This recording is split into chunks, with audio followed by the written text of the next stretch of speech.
Hello everyone, as promised हमने promise किया था कि we will revise class 10th का सिलेबस जल्दी से रिवाइज करेंगे एंड टॉपिक वाइज रिवाइज करेंगे and we have done till photosynthesis तक हमने कर लिया है and now we gonna start with the next topic that is human elementary canal, human digestive system पढ़ना है हमें।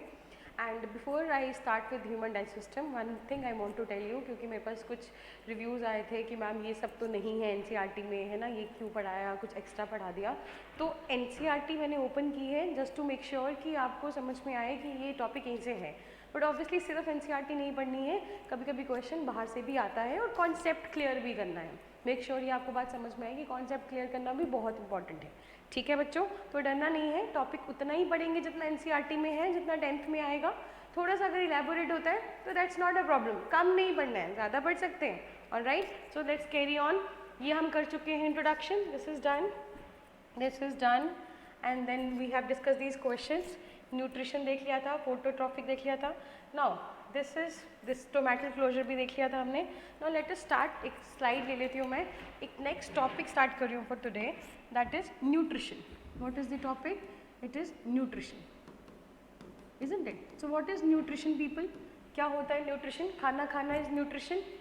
यस, किसी हद तक हाँ, खाना खाना न्यूट्रिशन है, बट उस खाने की यूटिलाइजेशन होना, राइट, खाने को यूटिलाइज करना is also nutrition. So what is the definition for nutrition? It is the tell me, intake as well as utilization of food, right. जब हम फूड बोलते हैं, it is basically made up of 3 component. Carbohydrates, carbs होते हैं हमारे खाने में, proteins होते हैं, and tell me what is the third component? Carbohydrate, proteins and, come on, carbohydrate, proteins and the third component is fats and lipids. ठीक है, these are the 3 main components जिसकी डाइजेशन के बारे में हम बात करने वाले हैं। ऐसे तो 5 होते हैं basic nutrients, carbs, fats and lipids, protein, vitamins and minerals. ये जो वाइटामिन्स और मिनरल्स होते हैं, they are required in less quantity, therefore they are not, मतलब उनकी डाइजेशन इतनी कंपल्सरी नहीं होती। कुछ वाटर सॉल्युबल वाइटामिन्स होते हैं, जैसे विटामिन बी हो गया, विटामिन सी हो गया, rest vitamins are fat soluble also. So vitamin digestion is not a big thing, क्योंकि they are taken in a very less amount. So सबसे ज़्यादा carbohydrate, protein and fats and lipids की digestion हमने देखनी है, because it is carb based हमारा food होता है मोस्टली। कंप्लीट हो गया यहाँ तक बात, let's go ahead. Nutrition is of 2 types. What are the types of nutrition? It is of 2 types. तुम कहाँ आ रहे हो? इसको ये रहने देते हैं, इसको लेते हैं। It is of 2 types. Autotrophic nutrition, come on people, we know this, NCERT का पार्ट है। Heterotrophic nutrition, yes, autotrophic and heterotrophic nutrition. Alright, पहले हम ऑटोट्रॉफिक को देखेंगे। Let's go ahead with autotrophic. Auto, the word auto means self. क्या meaning होता है इसका? Self. And trophic means producers, तो that means they can make their own food, they are self producers, right. ये अपना खाना खुद से बनाएंगे। पता है हमें ये बात, कौन अपना खाना खुद से बनाते हैं? Green plants. Green plant make their own food, isn't it? So best example is green plants. Photosynthesis पढ़ चुके हैं हम, इसके अंडर ही आएगा वही वाला प्रोसेस, फोटोसिंथेसिस वाला, isn't it? Now, along with that photosynthesis, along with that green plants, are there any other plant or any other organism on earth who can make their own food? Yes, they are known as, those set of organisms are known as chemoautotrophs. Chemoautotrophs. Now what is the difference between photosynthesis वाले green plants and chemoautotrophs? I can call them photosynthesis वाले bacteria, या sorry, photosynthesis वाले green plants को I can call them photoautotrophs. So हमने divide कर दिया autotrophic nutrition को into 2 categories, photoautotrophs and chemoautotrophs. Am I clear? Nutrition को divide किया, autotrophs and heterotrophs. Autotrophs means self producers. Who are self producers? They can be green plants and they can be certain chemoautotrophs, right? Certain bacteria who are going to produce by using chemicals, right? Inorganic substances को use करके. Am I clear till here? Now let's see. Green plants में photoautotrophs, I don't think हमें इसमें कोई भी discussion की ज़रूरत है. We all know green plant make their own food. Chemoautotroph is a new term, isn't it? Chemo means they're going to use chemical energy. They're going to use chemical energy to make their own food, isn't it? यहाँ पे क्या use होती है? photo, sunlight. Photo means light. Sunlight is used to make their own food. Yes, difference समझ में आ गया. Photosynthesis, green plants use sunlight to make their own food and chemoautotrophs use chemical energy to make their own food. यहाँ तक clear हो गया? Let's go ahead. आगे चलते हैं. Chemoautotrophs में example क्या होगी आपकी? Chemoautotrophs में example होगी certain bacterias. Example लिखेंगे certain bacterias like hydrogen bacteria. Hydrogen bacteria. Make sure आप ये लिख लो. Sulfur bacteria. So ये basically क्या कर रहे हैं? Let's say hydrogen bacteria. It is oxidizing. It is oxidizing the inorganic molecule, make water and energy will be released. This energy they'll use to make their own food. Am I clear, people? So chemoautotrophs use chemical energy, right? There are certain bacteria, they use chemical energy to make their own food, and photoautotrophs use sunlight, photosynthesis वाले. Is this part clear? Autotrophs समझ में आ गए? Let's go ahead. Autotrophs देख लिए हमने. Now let's go to the heterotrophic mode of nutrition. Hetero, the word hetero means, hetero का meaning होता है different, right? And trophic means produces. Trophic का तो meaning same ही है. So they have different producers to make their food, है ना?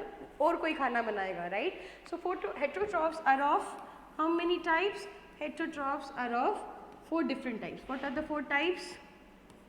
Saprotrophs, parasites, yes, come on, tell me.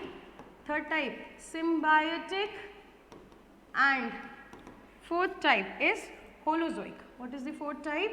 It is holozoic. Am I clear? These are the 4 different types of heterotrophic mode of nutrition. अब हम heterotrophs को देख रहे हैं. Right? These are the 4 different types of heterotrophic mode. Am I clear, people? What is the first type? Saprotrophs. What are saprotrophs? Let's discuss that. कि क्या होते हैं saprotrophs? Sapro. The word sapro means dead or rotten. The word sapro means dead or rotten.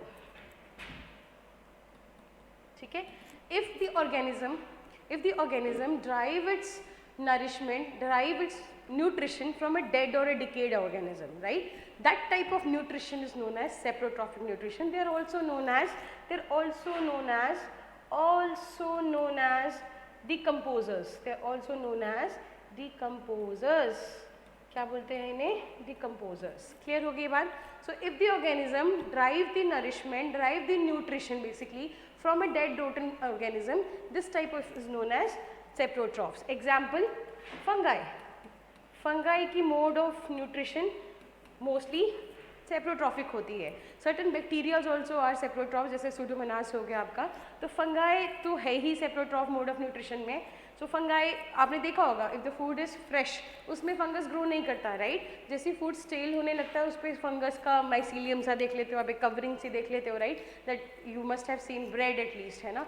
A bread having fungus, growing fungus on it. So that fungi is what? Bread mold. Bread mold is the common name. इसका कोई scientific name है? बिल्कुल है. It is rhizopus.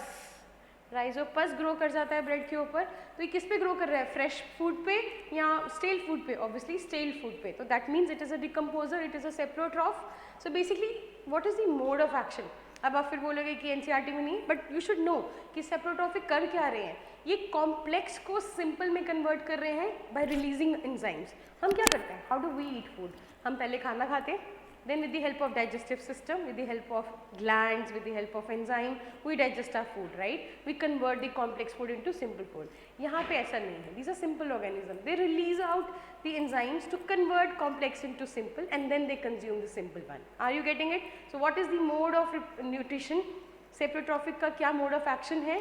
They release some enzymes, digestive enzymes, convert the complex into simple, and then take it. Am I clear? Saprotrophic mode of nutrition clear हो गया. Example, fungi and certain bacteria like Pseudomonas you can write. ठीक है. Next, parasitic mode of nutrition. Parasite क्या होता है? Let's say आपके घर पे किसी ने अचानक से, आप कहीं बाहर जा रहे थे, right? You were going out, आपका प्लान हो गया था, हम मूवी जा रहे हैं, गदर 2 रिलीज हुई है, मूवी देखने जा रहे हैं हम, राइट? अब अचानक से आपने दरवाज़ा ओपन किया, कोई गेस्ट आ गए, मतलब अनइनवाइटेड ना, दे वर नॉट इन्वाइटेड, वो सडनली आपके घर पे आ गए, तो यू विल बी हैप्पी और यू विल बी सैड? है ना, you'll be annoyed, right? कि यार तुमने कॉल भी नहीं किया, मैसेज भी नहीं किया, हम तो कहीं और जा रहे थे, हमारे कुछ और प्लान्स थे, isn't it? तो उस टाइप के ऑर्गेनिज्म को जिसमें host is not getting any benefit, ध्यान से सुनो, गेस्ट इज गेटिंग बेनिफिट कि यार चलो हम तो जा रहे हैं वहाँ पे आज लंच करेंगे, right, but the host is not getting any benefit out of it, right, this type of relationship is known as parasite. अब ये गेस्ट और होस्ट की बात तो हम यहाँ लिख नहीं सकते, so which example we can write. पूरा 2019-20 वॉज किसको दे दिया था हमने, डिवोटेड टू वायरस. वायरस कैसे बोल सकते हैं हम, है ना, कोविड. सो ये जो वायरसेस हैं, when we talk about virus, they are obligate parasites. We always say they are not facultative parasites, they are obligate parasites. The word obligate means what? The word obligate means obligation, compulsory, right? They cannot live without a living host. Outside the living host they are dead, and inside they need a living cell to multiply or to divide, isn't it? Bio में divide और multiply एक ही होता है, one cell divides into two, one cell multiplies into two, एक ही बात है, isn't it? So virus is an obligate parasite, it needs a living host. So that means host चाहिए. क्या host को कोई benefit होता है? कोई इंसान खुश हो गया था कि यार yes मुझे कोविड हो गया? No, obviously the host will not be benefited in this relationship. Any other example? Yes, depending on the type, depending on the location where is this parasite present, is it present till the surface, अगर ये सिर्फ surface तक present है या inside the surface present है, it is of two types. ये दो type के होते हैं, exoparasites and endo. नाम से पता चल रहा है, exo means till the surface and endo means inside, gone deep. Example लिख लेते हैं, exoparasite की example लिखेंगे, till the surface, basically blood sucking होंगे ये, जैसे leech, lices, ticks, mosquitoes will come under exoparasites. Endoparasites gone inside the body now, inside the cell now. So endoparasite में you can write example of tapeworm and liver fluke. So liver fluke, they both are 9th में पढ़ा हमने, दोनों example किसकी हैं, these both are platyhelminthes. ये क्या है, platyhelminthes है ना, flatworms हैं. So liver fluke lives in liver and tapeworm in intestine. Am I clear everyone? So exo endoparasite समझ में आ गया हमें, सेप्रोट्रॉफिक मोड समझ में आ गया. I hope it is clear. Now let us go to the next, that is symbiotic. Let's talk about the next, that is symbiotic. What is symbiotic mode of nutrition? Symbiotic, नाम ही कितना अच्छा है ना, mutualism. It is also known as, लिख लेते हैं, it is also known as mutualism. मिल के काम करेंगे, जैसे भी मिल के पढ़ रहे हैं वैसे ही मिल के काम करना is mutualism, right? हो जाता है कभी कभी ये, right. So what is mutualism, क्या होती है ये mutualism.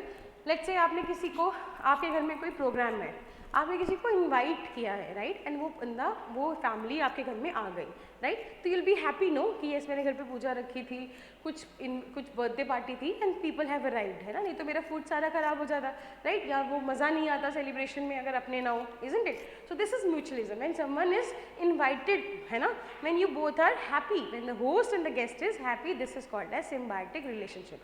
Now can I write example, birthday party में दो फैमिलीज का आना is an example? No, I can not write, it is just for your understanding, है कि नहीं. तो म्यूचुअलिज्म क्या होती है, जब दोनों के दोनों हैप्पी हों, guest and the host both are happily living together. Best example you can write, जो आप बहुत कॉमनली पढ़ते हो, rhizobium bacteria. It's a bacteria, rhizobium is a bacteria, rhizopus is a fungus, don't get confuse, ठीक है. Rhizobium एक fungus नहीं है, राइजोबियम एक बैक्टीरिया है और राइजोपस एक फंगस है. यस, ठीक है. Rhizobium is a bacteria that is present or lives in the root nodules of leguminous plants. Leguminous plants. Clear हो गए यहाँ तक? रूट नोड्यूल्स तक में रहता है लेग्यूमिनियस प्लांट्स के. तो प्लांट, लेग्यूमिनियस प्लांट जैसे सोयाबीन हो गई, पी हो गया, राइट, इनके रूट नोड्यूल में मिलेगा आपको ये, राइट. अभी क्या कर रहा है वहाँ पे बैठ के, it is basically providing, it provides और इट बेसिकली फिक्स, है ना, it fixes atmospheric nitrogen for the plant और इन रिटर्न प्लांट उसको फूड बना के देता है. You getting it people? हो गया ना म्यूचुअलिज्म, दोनों हैप्पी हैं. तुम नाइट्रोजन को फिक्स करो. क्यों करनी है नाइट्रोजन को फिक्स? बहुत सारे बच्चे ये भी पूछ सकते हैं.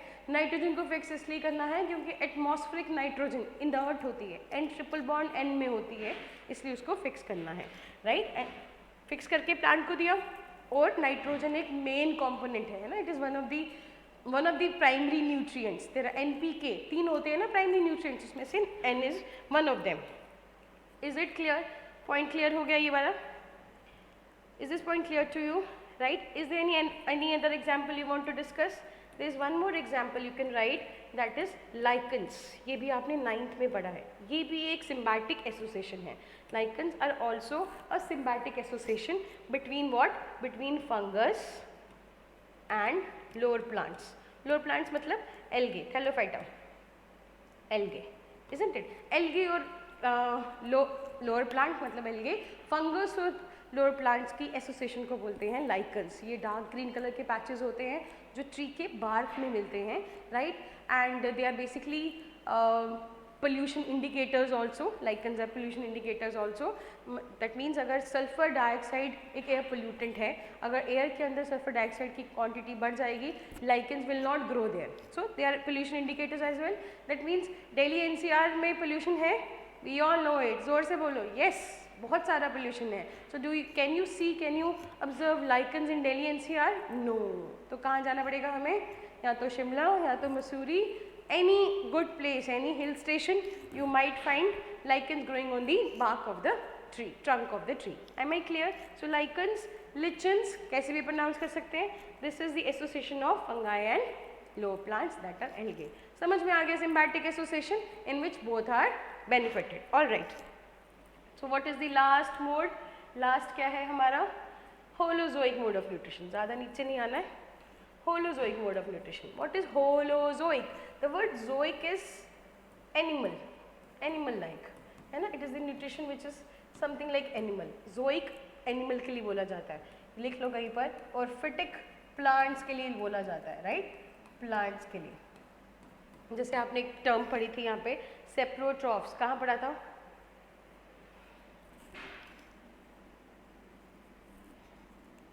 कहाँ है? Saprotrophs. या है ना. सेप्रोफिटिक लिखती अगर मैं तो हो जाता if the organism is dependent on dead plant. अगर सेप्रोजोइक लिखती if the organism is dependent on dead animal. Is it clear? तो हम यहाँ पे लिख सकते हैं saprotrophs are of two types, सेप्रोजोइक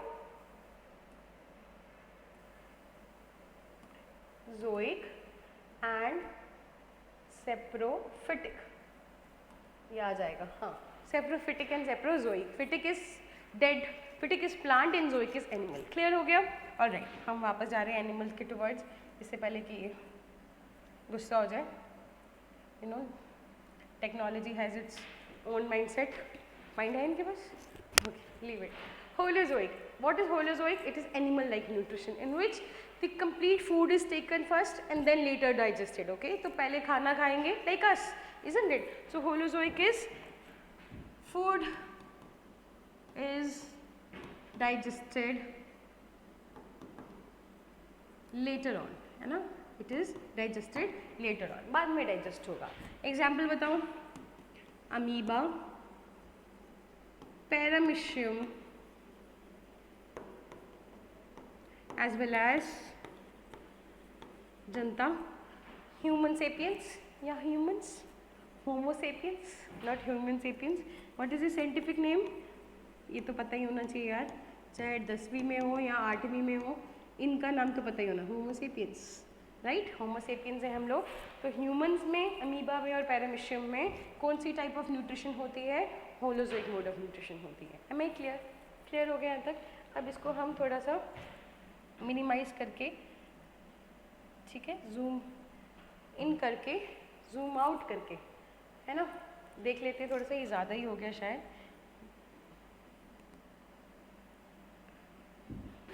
Yes, ये ठीक है ना? Is this chart visible to everyone? Autotrophic, self-producer. Heterotrophic, different producers. Photoautotrophs and chemoautotrophs are the two types of autotrophic mode of nutrition. Chemoautotrophs are certain bacteria that use chemical energy to make their food. Photoautotrophs हमें बचपन से पता है. Heterotrophs are the one who have different producers to make their food, right? And they are of four types: saprotrophic, parasitic, symbiotic, and holozoic. Saprotroph, dead. Parasites, only host is benefited. Symbiotic, host and guest both are happily living together. And holozoic is हमारी वाली nutrition. Clear हो गया? तो हमें exam में अब कौन सी पढ़नी है? याद है भाई, ये पूरा चार्ट आपके एग्जाम में आता है. इसको लिख लो. For 3 marker it is asked in your board exams. ठीक है? All right. Next now let us see, अच्छा आगे आपका ये, अब हम स्टार्ट करने वाले हैं your this human digestive system, right. उससे पहले हेटरोट्रॉफिक मोड ऑफ न्यूट्रिशन मैंने आपको पढ़ा दिया है, दिस इज डन। पैरासिटिक बता दिया। अच्छा देखो यहाँ पे क्या एग्जांपल दी है, the parasitic nutritive strategies used by a wide variety of organism like cuscuta, अमरबेल, ticks, lice, leeches and tapeworms. तो टेपवर्म एक एग्जांपल दे दी आपकी एनसीईआरटी ने, विच इज एंडोपैरासाइट, हमने वन मोर लिखी थी, दैट इज लिवर फ्लू। बाकी सारे एक्सोपैरासाइट्स है, ठीक है। रेस्ट हम कर चुके हैं। Next, how do organism obtain their nutrition in amoeba. ये लास्ट बोर्ड एग्जाम्स में 2023 के बोर्ड एग्जाम में आया था मार्च में फॉर 3 मार्क्स, ठीक है। ये 3 मार्क्स का क्वेश्चन आया था। Let us do it. इसको करें, एक स्लाइड ले लूँ या इसको थोड़ा साइड पे कर लेते हैं, इसको शिफ्ट करते हैं and then will write it, है ना, ताकि आपको दिख करे हाँ ये हमारी एनसीईआरटी है। Yes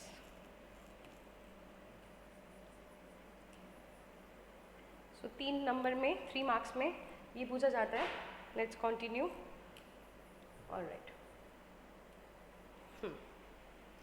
so nutrition in amoeba, let's write it. Okay, आ जाओ, चलो करें न्यूट्रिशन इन अमीबा।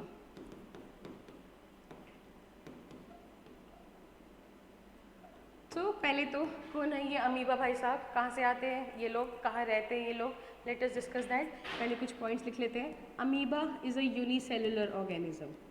कितने सेल्स हैं इसमें? ओनली एक। कितने आदमी नहीं पूछा मैंने, कितने सेल्स हैं? ओनली 1। Unicellular organism. प्रोकैरियोटिक है या यूकैरियोटिक? It is eukaryotic. खाना खुद से बनाता है या हेटरोट्रॉफिक है? It is heterotrophic, isn't it? Heterotrophic के तो 4 थे मैम, उनमें से कौन सा है? Obviously holozoic mode of nutrition. This is what? Mode of nutrition, isn't it? Multiply कहाँ करता है या रहता कहाँ है? What is the habitat of amoeba? It lives in fresh water, ठीक है। रिप्रोड्यूस कैसे करता है? मोड ऑफ रिप्रोडक्शन क्या है? Reproduces bye binary fission. So you have this in your syllabus, 10th के सिलेबस में है ये binary fission. Simple binary fission से अमीबा डिवाइड करता है। आई विल मेक श्योर कि हम इसकी भी वीडियो बनाएंगे। So these are the 6 points जो हम सबको पता होने चाहिए। कहाँ रहता है? You can write one more. Amoeba की शेप इररेगुलर, राइट। तो ये 7 पॉइंट्स याद हो गए अमीबा के। Shape, habitat, nutrition mode, reproduction mode and cell level of organization. It is cellular organization and mode of number of cells, है ना, cell structure. Prokaryotic और eukaryotic? It is prokaryotic, right. And body structure is unicellular. Clear हो गया? Now let's go ahead. अब क्या किए करें हम, इसको आगे नीचे लेके जाते ज़्यादा। लेट्स गो, लेट्स राइट है, ऑलराइट, यहाँ करते हैं क्योंकि ऊपर आपका है ही है। नंबर 1 हम बात कर रहे हैं, we are talking about holozoic mode of nutrition, है ना। होलोजोइक मोड के देयर आर 5 स्टेप्स। कितने स्टेप्स हैं? 5, ठीक है। Number 1 is ingestion. What is the first step? Ingestion. What is the second step? Digestion. What is the third step? जल्दी से बताओ। एब्जॉर्प्शन, है ना, ये हमें अभी तक पता है, स्कूल में बहुत बार एग्जाम दे चुके हैं हम इसका। Assimilation and the fifth is your egestion.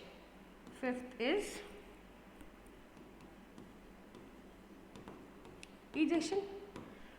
Complete हो गया बेटा?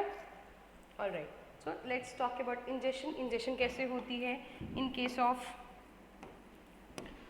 Amoeba? Ingestion means intake of food, है ना। इंजेशन कैसे होती है? इंजेशन टेक्स प्लेस, यही लिख देते हैं, it takes place with the help of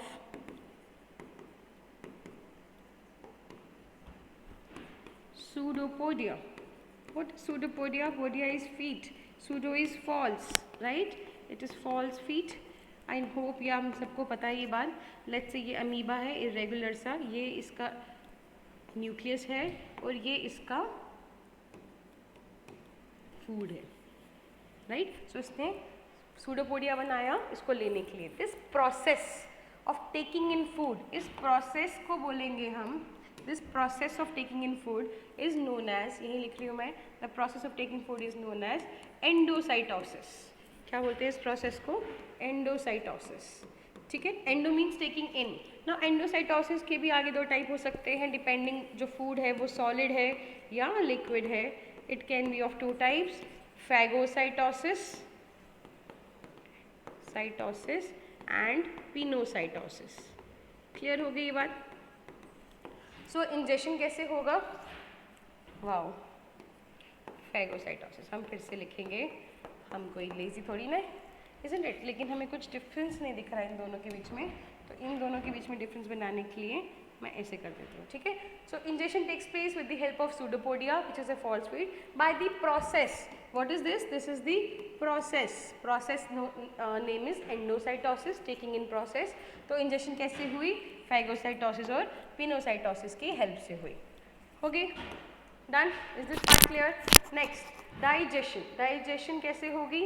with the help of digestive enzymes. So ये रहा अमीबा। कहाँ होंगी digestive enzyme present? Let's say ये अमीबा है, ये इसका न्यूक्लियस है, ये हमारा खाना है, this is the food which has come inside with the help of endocytosis. अब अमीबा के पास एक स्ट्रक्चर प्रेजेंट होगा, उस स्ट्रक्चर को हम क्या बोलेंगे? उस सेल ऑर्गेनेली को हम क्या बोलेंगे? As it is a eukaryotic organism, इसको हम बोलेंगे food vacuole. What is it known as? Food vacuole और digestive vacuole.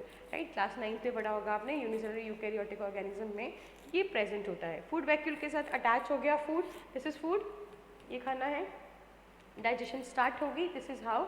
So how is digestion taking place in case of amoeba? With the help of food vacuole. Complete हो गई second process भी।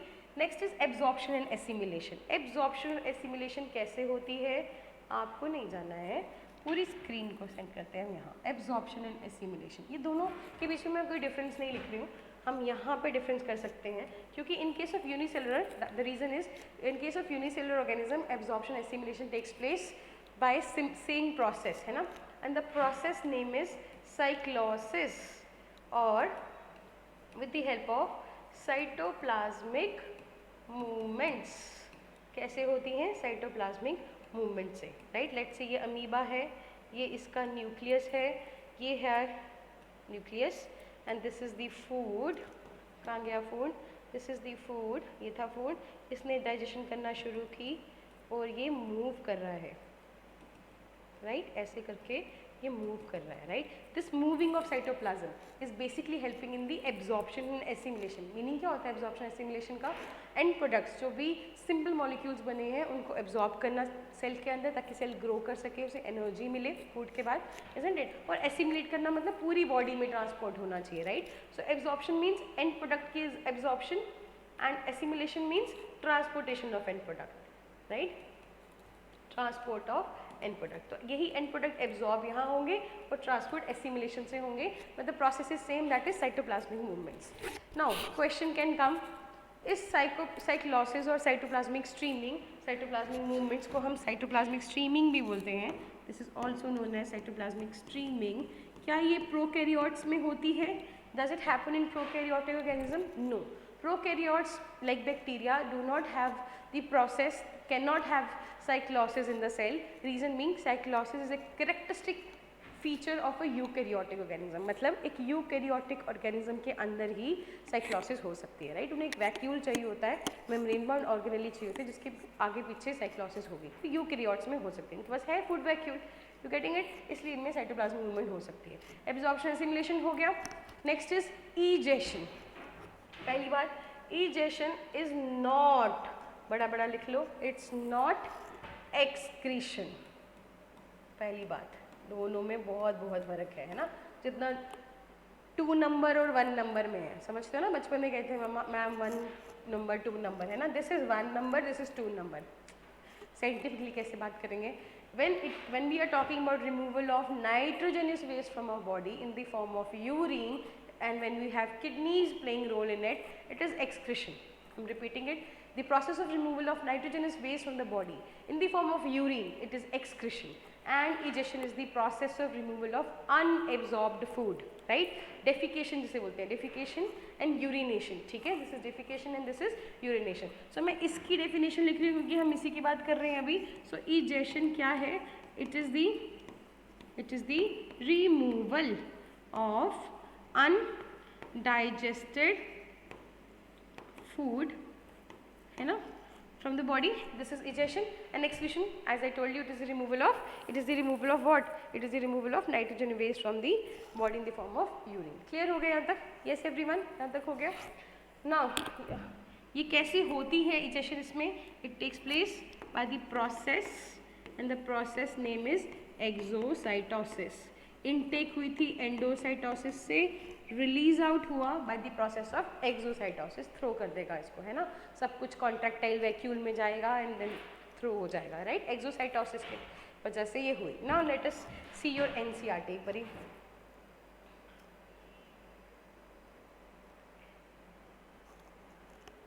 NCERT देख लें. I don't know ये दिख रही होगी कि नहीं. लेट्स इसको थोड़ा जूम ही कर लेते हैं. क्लियर है कैसे हुई?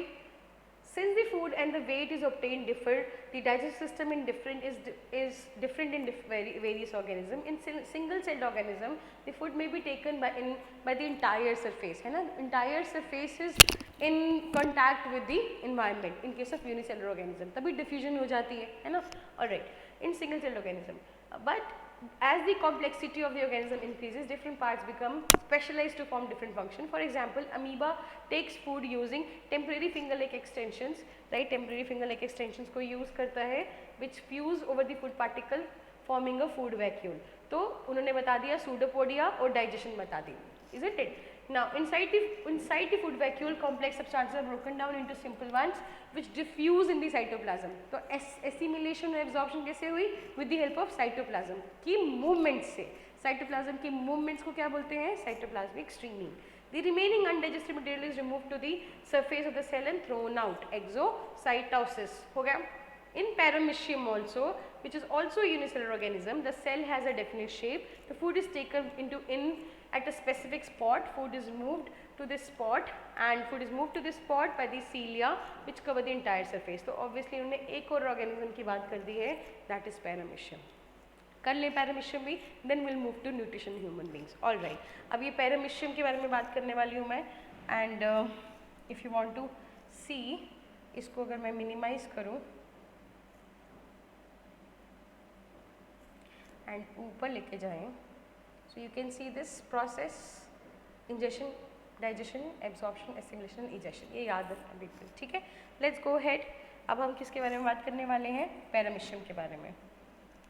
Alright, फिर हम जाएंगे न्यूट्रिशन ह्यूमन बींग्स में, राइट? सो लास्ट ईयर अगर अमीबा का क्वेश्चन आ चुका है तो पैरामिशियम के चांसेस ज़्यादा हैं, right? Now let us talk about digestion in paramecium. तो जो हमने पॉइंट्स अमीबा के लिखे थे, क्या वो सारे पॉइंट्स हम यहाँ लिख सकते हैं? Yes, except only one point जो हमारा 7th पॉइंट था, इरेगुलर इन शेप. ये इरेगुलर नहीं है, it has a definite shape. It is also known as slipper like organism. Slipper, you heard me right, slipper like organism, right? So let's make एक rough diagram बना रही हूँ मैं paramecium की, right? ऐसा कुछ ऑर्गेनिज्म है. ये इसकी बक्कल कैविटी है, ये इसका माउथ है, इसको हम साइटोस्ट्रोम बोलते हैं. It is the mouth, right? इसकी पूरी बॉडी में ऐसे एक हेयर लाइक स्ट्रक्चर दिखेगा, राइट? इस हेयर लाइक स्ट्रक्चर को बोलते हैं cilia. This is hair like structures on the entire body of paramecium, isn't it? And ये जो सीलिया है, इसके दो फंक्शन होते हैं. एक तो फूड को ट्रैप करना, ट्रैपिंग ऑफ फूड, और दूसरा तो लोकोमोशन करना, है ना? It helps in locomotion, movement, paramecium के मूवमेंट में, right? Alright, now let us talk about the steps. Steps के बारे में बात कर लें. स्टेप 1 क्या होता है हमारा? Step 1 ingestion. ऑलवेज कैसे होगी इसमें इंजेशन? क्योंकि इसकी फिक्स शेप है, पैरामीशियम के क्या पॉइंट्स हैं, लिख लें जल्दी से क्या। नंबर 1 फिक्स शेप, जो कंफ्यूजिंग है ना, इसकी फिक्स शेप है। It has cilia for the locomotion, whereas amoeba moves with the help of pseudopodia. It is also unicellular, it is again a eukaryotic organism, ठीक है। It also follows heterotrophic holozoic mode of nutrition,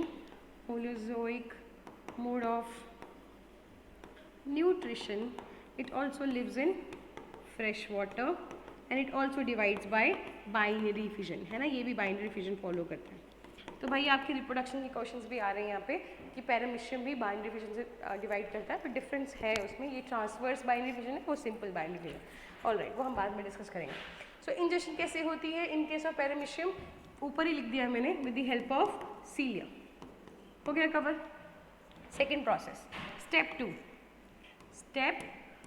to कैसे होती है, digestion, ये भी हमें पता है, with the help of, we know this right, food vacuole, unicellular eukaryotic organism में फूड वैक्यूल होते हैं। स्टेप 3 जल्दी से, step 3 and 4 they are common in unicellular organism, that is absorption and assimilation कैसे होगी, with the help of cytoplasmic movements, cytoplasm में diffuse हो जाएंगे एंड प्रोडक्ट्स एंड ट्रांसपोर्ट भी होंगे साइटोप्लाज्म के थ्रू ही, this is known as cytoplasmic movements, isn't it. And step 5, what is this step 5? Step 5 is egestion, removal of unabsorbed food. अब ये कैसे होगी, it has a special spot, जैसे spot है यहाँ पे, यहाँ से फूड अंदर आया होगा, फूड कैसे अंदर आएगा, from a fix specific point, है ना, स्पेसिफिक पॉइंट से फूड अंदर आया, ये फूड वैक्यूल के साथ अटैच कर गया, it is going to assimilate कर रहा है, right, and then it is thrown out at a point, at a specific point, this point is known as cytopyge or anal spot, right? Remember these terms. Anal spot and cytopyge are the specific locations from where the food is thrown out, the unabsorbed food is thrown out from the body of paramecium. Am I clear?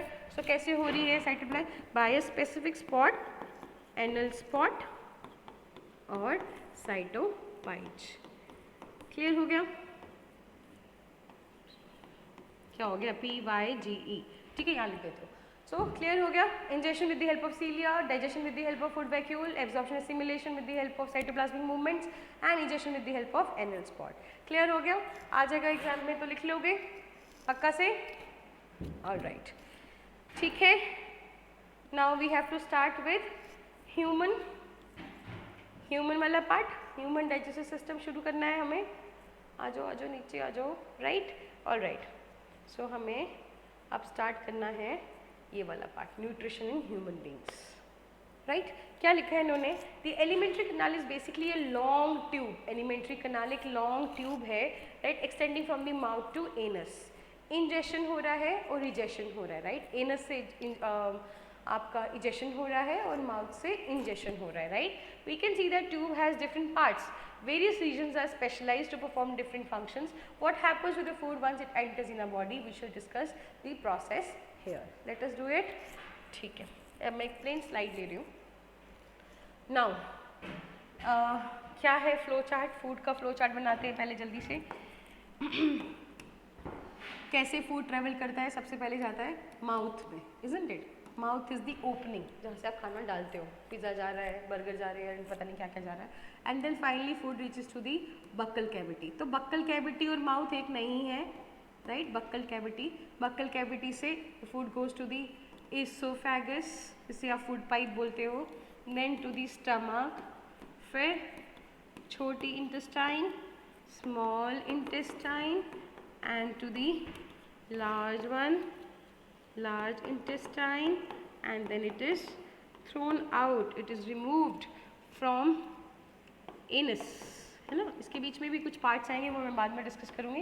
And यहाँ पे where in small intestine role आएगा liver और हमारे pancreas का, right. So food is not travelling but these are glands जहाँ से hormone की secretions होती हैं, जहाँ से एंजाइम्स की सिक्रीशंस होती हैं. In case of digestive system some enzymes will be travelling, will be going, will be poured into the small intestine. Clear हो गया. बट खाना कहीं नहीं जा रहा. राइट. ऑलराइट. बक्कल कैविटी के 3 part we all know. It is saliva in the mouth, teeth in the mouth and tongue. Right. Let's do it one by one. So मैं एक बारी फिर से लिख दूँ यहाँ पे. Saliva it is teeth and this is tongue. Clear हो गया everyone. So obviously we are going to talk about first saliva. Saliva के बारे में बात करते हैं. यही लिख दूँ. ऑलराइट. क्या है ये सलाइवा? Saliva, right. सलाइवा एक वाटरी सब्सटेंस है ना, वाटरी सब्सटेंस है which is produced by salivary glands, है ना. कुछ पानी सा माउथ में आ जाता है, वो बेसिकली पानी नहीं होता. नो डाउट इसमें पानी सबसे ज़्यादा होता है बट पानी ही नहीं है. It has enzyme also and it is produced by salivary glands. Saliva is produced by salivary glands. Now यहाँ तक तो पता है हमें, एनसीईआरटी ने लिखा हुआ है सलाइवरी ग्लैंड्स प्रोड्यूसेस सलाइवा. कितने हैं salivary glands? How many salivary glands are present? There are 3 pairs of salivary glands. कितने हैं? 3. There are 3 pairs of salivary glands. बोलो मेरे साथ, कितने पेयर्स हैं? 3 पेयर्स हैं. 1 is present below the years, 1 is present below the tongue and the third one is present at the angle of the lower jaw. मेरे साथ बोलोगे. 1 pair is present below the years, 1 pair is present below the tongue and 1 is present at the angle of the lower jaw. Clear हो गया? So how many pairs? 3 pairs of salivary glands. कितने हैं? 3 pairs. Let's do it. Location बताओ. 1 pair is present below ears, 1 is present below tongue, isn't it? And 1 is present at the angle of lower jaw. क्या इनके कुछ names हैं? बिल्कुल हैं. ऐसे कैसे मान जाएंगे हम? अच्छा हुआ. हाँ ठीक है. क्या इनके कुछ नेम्स हैं? Let us discuss the names as well. The name of the gland which is present below the ears, they are parotid gland. क्या नाम है इसका? Parotid gland. The gland which is present below the tongue, it is sublingual gland. Sublingual gland. ठीक है. And the third gland at the angle of the lower jaw, इसको बोलते हैं सब मैक्सिलरी ग्लैंड. 1-2 बारी लर्न करोगे हो जाएंगे. सब मैक्सिलरी ग्लैंड. ठीक है. So these are the 3 glands which are present. These are the 3 salivary glands that are present. अब मुझे ये बताओ, क्वेश्चन पूछ सकती हूँ मैं आपसे कि क्या सलाइवरी ग्लैंड एक्सोक्राइन है या एंडोक्राइन है? जल्दी बताओ. व्हाट आर दे, एक्सोक्राइन और are they endocrine? Obviously they are exocrine glands. Salivary glands are exocrine glands. What are exocrine glands? They are produced and they release the secretion into the duct.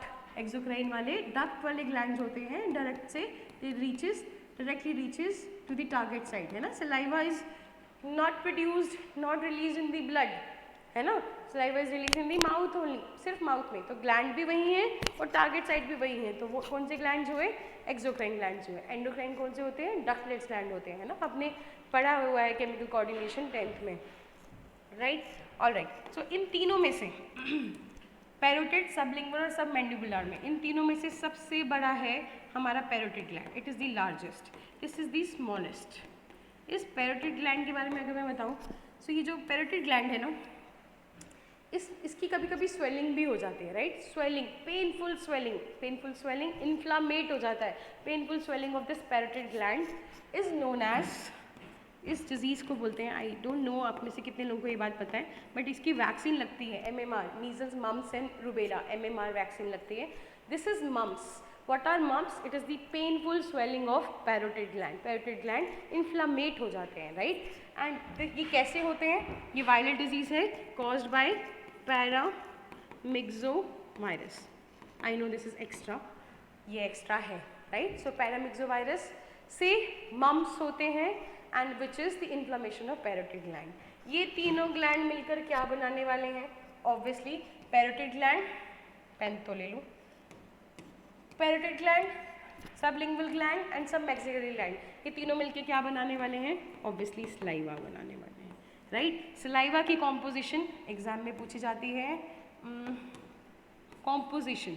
Composition of saliva. क्या है saliva, किससे बने हैं? It is 99% पानी, water plus 1% enzyme, and I know we all know the name of the enzyme. 10th में हर बच्चे को इसका नाम पता चल जाता है, क्योंकि आपने पहले भी पढ़ा होता है in your junior classes, I think 6th या 7th में, है ना। Salivary amylase. सो अमाइल का मतलब होता है, the meaning of amyl is starch, right, this is starch. ऐसे ही this is how an enzyme is named, है ना, this is how nomenclature of enzyme works, कि पहले आप सबस्ट्रेट का नाम लिखोगे क्या ब्रेक डाउन होने वाला है, and ase means breaking, ase means break. तो it is going to break what, it is going to break starch. ये क्या ब्रेक करने वाला है? स्टार्च, एक पॉलीसेक्राइड को ब्रेक करने वाला है, राइट, एंड किस में ब्रेक करेगा? Into a disaccharide, that is maltose. अभी तक ग्लूकोज नहीं बना। There are 3 end products we are waiting for. Carbohydrate का एंड प्रोडक्ट, जल्दी बताओ, कार्बोहाइड्रेट का एंड प्रोडक्ट ग्लूकोज, प्रोटीन का end product amino acids, and fats and lipids का end product fatty acid and glycerol. Complete हो गया। These are the 3 end products, glucose, amino acid and fatty acid and glycerol, that we are looking for. अभी mouth में glucose नहीं बना है ना, mouth में क्या बना हमारे? माल्टोज बना। माल्टोज क्या है? It's a disaccharide, it's a disaccharide, है ना। मतलब अगर एक माल्टोज टूटेगा तो 2 ग्लूकोज यूनिट बनेंगे ना, डाइसैक्राइड है, right. So saliva is produced by these 3 glands and the composition is 99% water and 1% enzyme, and the name of the enzyme is salivary amylase. Ma'am कुछ एक्स्ट्रा नहीं हुआ इसमें, एक्स्ट्रा बताते हैं। Salivary amylase, this is also known as ptyalin, ठीक है, another name is tyline. One more thing that you need to keep in your mind while doing human digestive system is pH. At what pH enzymes will work? When we talk about salivary amylase that is produced inside the mouth, इसका जो pH होता है that is, it is near to neutral, isn't it? तो पानी है इसमें बहुत सारा, तो pH है 6.8 and enzyme है tyline. So this is your entire equation, I can say. Starch से कन्वर्ट हुआ माल्टोज में in the presence of ptyalin and pH is 6.8। Clear हो गया यहाँ तक? सो पीएच लिखना बहुत इंपॉर्टेंट है, कभी कभी पीएच से ही क्वेश्चन आ जाता है, what is the pH of salivary amylase? So answer is 6.8। क्यों 6.8? क्योंकि it has maximum composition of, maximum amount of water in it. Clear हो गया? लेट्स सी, देख लें एक बारी। लेट्स सी, ये है हमारा, थोड़ा बड़ा भी कर सकते हैं, ऑलराइट, ठीक है। दिस इज आवर, जब अभी तक हमने पढ़ा ह्यूमन डाइजेस्टिव सिस्टम में, ये हमारा सीक्वेंस है। Then we spoke about saliva. Saliva is produced by salivary glands. There are 3 pairs of salivary glands. Parotid is the largest, sublingual is the smallest, and submandibular. ये तीनों gland मिलकर बना रहे हैं saliva, which has an enzyme known as ptyalin, which works at pH 6.8 and converts starch into maltose. Clear हो गया? Done? Alright, next क्या पढ़ना है हमें? Teeth. Let us discuss the structure of teeth. अब हम टीथ देख लेते हैं एक बार। ऑलराइट, समवेयर चले जाओ तुम, अभी हम तुम्हें पढ़ चुके हैं, राइट, दिस इज डन। अब हम देखेंगे स्ट्रक्चर ऑफ टूथ। किस लिए चाहिए होता है टूथ? टीथ क्यों चाहिए होते हैं? फॉर क्रशिंग, है ना, फॉर मेकिंग और for converting big food molecules into small food molecules, so that जो टाइलिन है, जो सलाइवरी अमाइलेज है, वो अच्छे से काम कर सके, इजंट इट? तभी तो कहते हैं ना कि you should chew your food properly, ताकि डाइजेशन अच्छे से हो, है ना। अगर खाए और सीधे टमी में तो वो डाइजेशन लेट होगी, है ना। तो इसलिए वी शुड टेक टाइम, खाने को टाइम लेना चाहिए, आराम से खाना चाहिए, इजंट इट? इन केस अब हम ह्यूमन टूथ के बारे में डिस्कस कर रहे हैं ना। ह्यूमन टूथ कैसा है? एम्बेडेड है। ह्यूमन टूथ कैसा है? It is embedded in the jaw, है ना, हमारे गम्स के अंदर है। दिस इज नोन एज, अब कुछ टर्म्स डिस्कस कर रही हूँ मैं, this is known as diphyodont. Diphyodont, few terms, let us discuss few terms before we start. And second is thecodont, right? Third is heterodont. इतनी पढ़ ले पहले, इतनी पढ़ लेते हैं।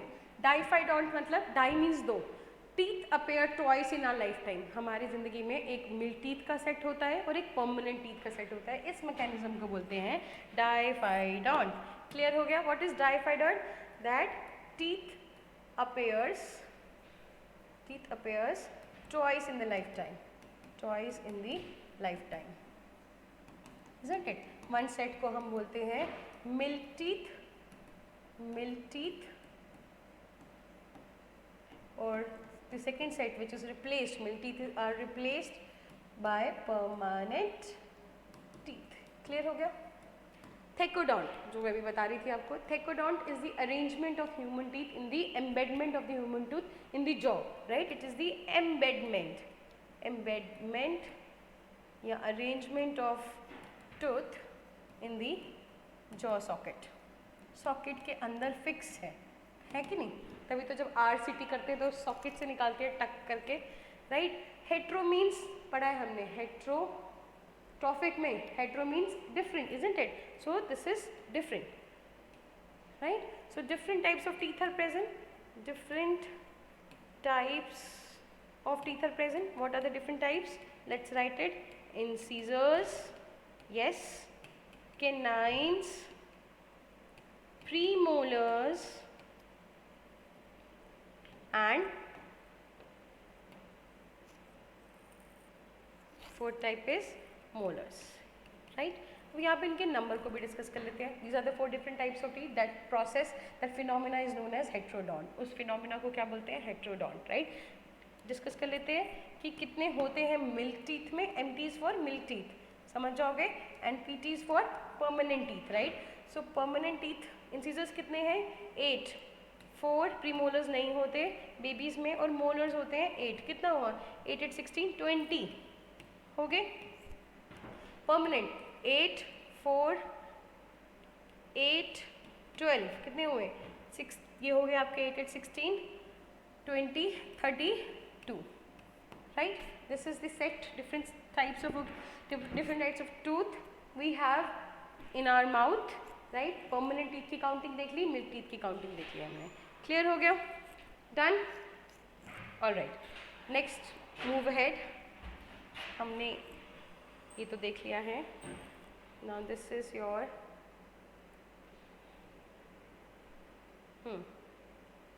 राइट. ये कुछ ज़्यादा छोटा हो गया. राइट, टर्म्स देख लिए और हमने टाइप्स देख लिए. Now let us see the structure of tooth. अब स्ट्रक्चर देखते हैं टूथ का. Let's go ahead. स्ट्रक्चर देखेंगे हम टूथ का. लेट्स ठीक है, ब्लैक इंक ले लेते हैं, जो भी है ये. ऑलराइट, सो ये रही आपका गम एरिया, इसको आप नेक भी बोलते हो, राइट? सो कितने पार्ट्स है यहाँ पे हम ऐसे लिखेंगे एग्जाम में. एग्जाम में किस लिखेंगे? Consist of 3 parts. It is crown part, neck part and root part, isn't it? Alright, so crown, neck and root are the 3 parts of tooth. Crown के 3 again divided into 2 parts. The outermost part is enamel and the second part is dentine, right? जो हमारा visible portion है, that is crown. Crown is the visible part of the tooth and it has 2 parts, enamel and dentine. Fine, इसे बोलते हैं enamel and dentine, right? Alright, so ये आ गई आपकी neck part. अब मैं बना रही हूँ क्राउन पार्ट. ये नेक के नीचे वाला पार्ट जो एम्बेडेड है जॉ के अंदर, राइट? ये जॉ के अंदर है. एंड एक और ले लेते हैं हम. This is the crown part. Outermost layer क्या है? Enamel and second layer is dentin. ठीक है, क्लियर हो गया? इनामल फर्स्ट पार्ट हो गया, डेंटिन सेकेंड पार्ट हो गया, neck and then the root. Root is embedded in the jaw. Clear हो गया? Now let us talk about each and every part in detail. Talking about enamel, यही लिख देती हूँ. Let's write here itself. Enamel. Enamel क्या है? Enamel is the outermost part. Crown के पास है. It is the hardest substance in our body, right? We can write this. It is the hardest substance. It is the hardest substance in our body. Hardest substance है. It is even more harder than a bone. Bone से भी ज़्यादा इसकी hardness है enamel की, right? Enamel के बाद second part कौन सा है? Dentine. ये भी hard है, but जो इसकी hardness है, it is equal to bone. It is equal to bone. Clear हो गया? So सबसे ज़्यादा hard enamel. Enamel से कम hard dentine. equal to bone dentine, more than bone enamel. Clear हो गया? Then you have the neck part and then you have this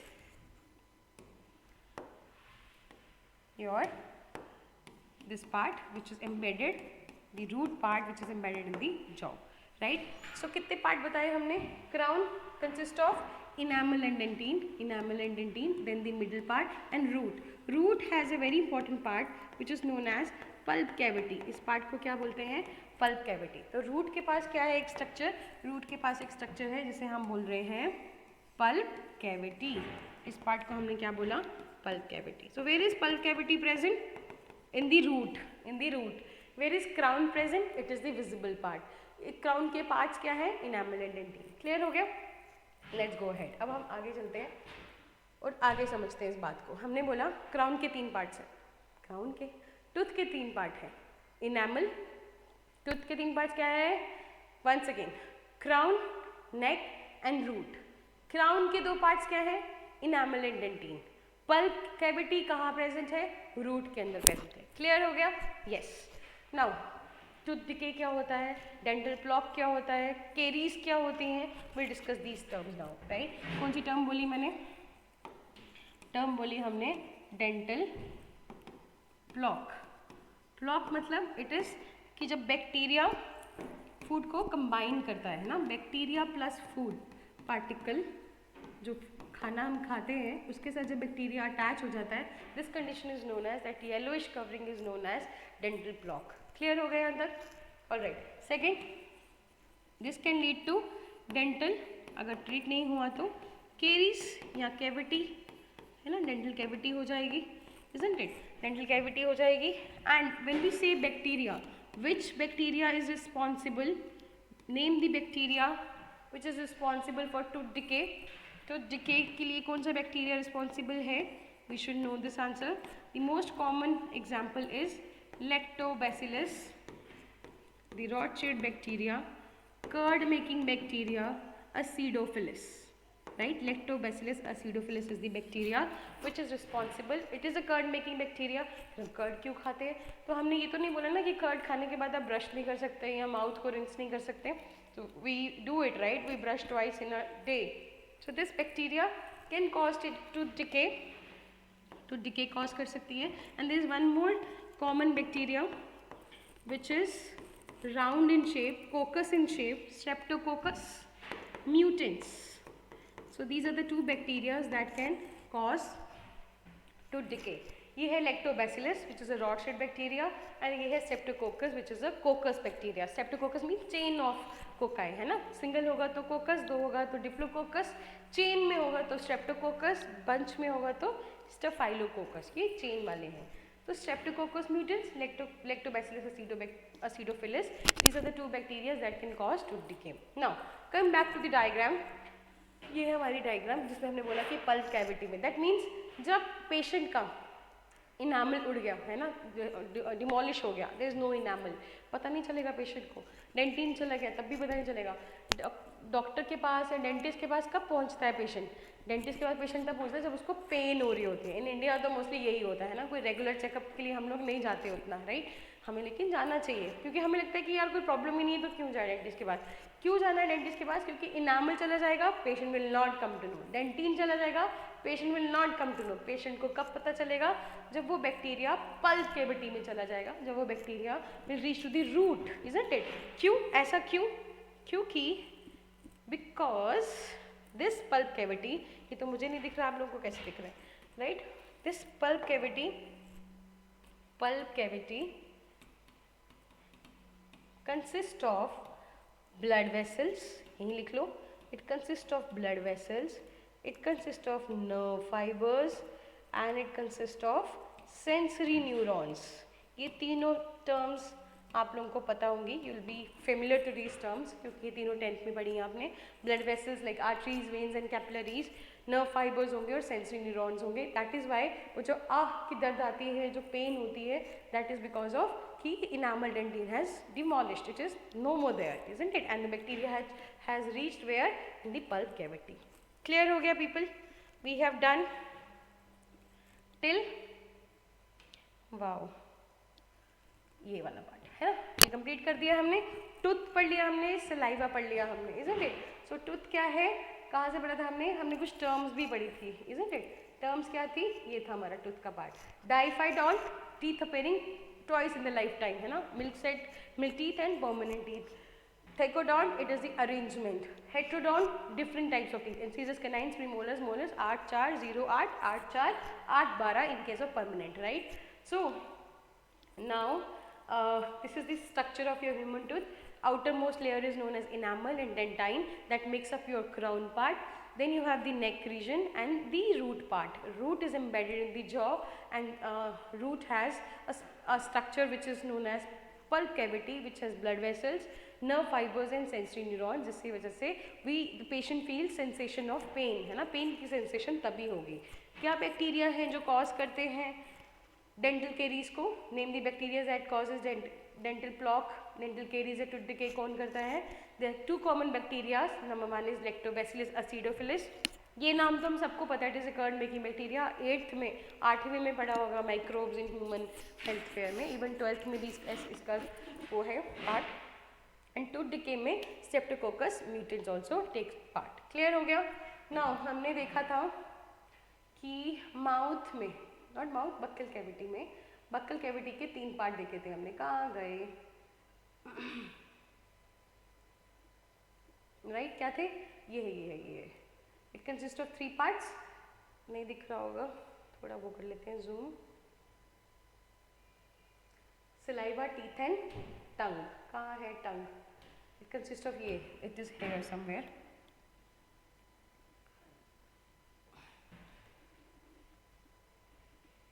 come down, not come down,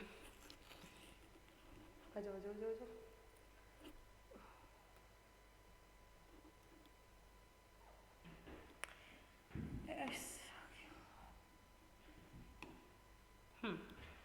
so it is some, ये हाँ है, मैं थोड़ा सा इसको zoom in, ये दिस इज टंग, राइट?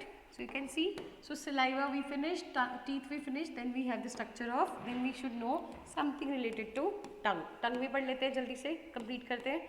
सो टंग का बेसिकली ज़्यादा पार्ट नहीं है 10th के सिलेबस में, 12th में ज़रूर है, बट टंग का हमें ये तो पता है कि it helps in taste and mixing of saliva with the food particles, है ना। तो ये फंक्शन हम लिख सकते हैं कि it helps in mixing of what? Saliva with food particles, FP, yes, and it has some taste buds, receptors present हैं, right? There are receptors जो आपने कंट्रोल एंड कोऑर्डिनेशन चैप्टर में पढ़े होंगे कि receptors चाहिए होते हैं अगर रिसीव करना है स्टिमुलस को। receptors are required if you want to receive the stimulus, isn't it? There are certain set of receptors that are present in our body जो सेंस ऑर्गन्स में मिलते हैं, isn't it? जैसे नोज एक sense organ है कि नहीं? Knows की इनर मेम्ब्रेन में कौन से रिसेप्टर्स हैं? ऑयल फैक्ट्री रिसेप्टर्स हैं। इनर ईयर में कौन से रिसेप्टर्स हैं? ऑडिटोरी रिसेप्टर्स है। स्किन में कौन से रिसेप्टर्स है? थर्मो रिसेप्टर्स हैं। वैसे ही हमारे टेस्ट बर्ड्स के लिए टंग में कौन से रिसेप्टर्स हैं? गस्टेटरी रिसेप्टर्स हैं। मेरे साथ बोलो, gustatory receptors are present which helps in gustation, which helps in taste. Clear हो गया? सो माउथ, बक्कल कैविटी हमने कंप्लीट कर दी। बक्कल कैविटी के 3 पार्ट थे, saliva, teeth and tongue. Saliva produced by salivary glands, composition pH is 6.8, tooth, heterodont, diphyodont, thecodont, organisms, bacteria which are responsible for tooth decay, and pulp cavity का role is very important. Enamel, very hardest substance in our body, hardest non-living substance in right, which is known, and dentine is the second most hardest substance, which is hardness is equal to bone, isn't it? And then we spoke about then we spoke about tongue में gustatory receptors. Now we'll talk about esophagus, stomach, small intestine, large intestine, liver and pancreas in the next go, right? I hope this session was useful to you, isn't it? So we can wind up the session. That's all for today's session, people. I hope it is clear. हमने कहाँ तक पढ़ लिया एक बार देख लेते हैं, यहाँ से भी, NCERT से भी. So we eat various types of food which has to pass through the same digestive tract, and then naturally the food has to process to generate particles which are small and same texture. This is achieved by crushing the food with our teeth. Since the lining of the canal is soft, the food is also wetted to make the passage smooth. When we eat something, we like our mouth waters. This is actually not water but a fluid called saliva secreted by salivary glands. पढ़ चुके हैं हम 3 pairs भी पढ़ चुके हैं. Another aspect of food we ingest is its complex nature. If it is absorbed from the alimentary canal, it has to be broken down into smaller molecules. This is done with the help of biological catalysts that are known as enzymes. तो mouth में कौन सी enzyme थी? salivary amylase जो काम करती थी pH 6.8 पे.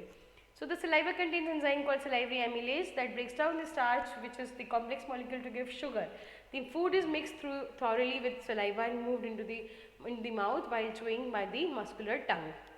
It is necessary to move the food in the regulated manner along the digestive tube so that it can be processed properly in each part. The lining of the canal has muscles that contract rhythmically करेगी in order to push the food. These movements are known as peristaltic movement. Very important term, people. Peristaltic movements are the movements which are done by the smooth muscles.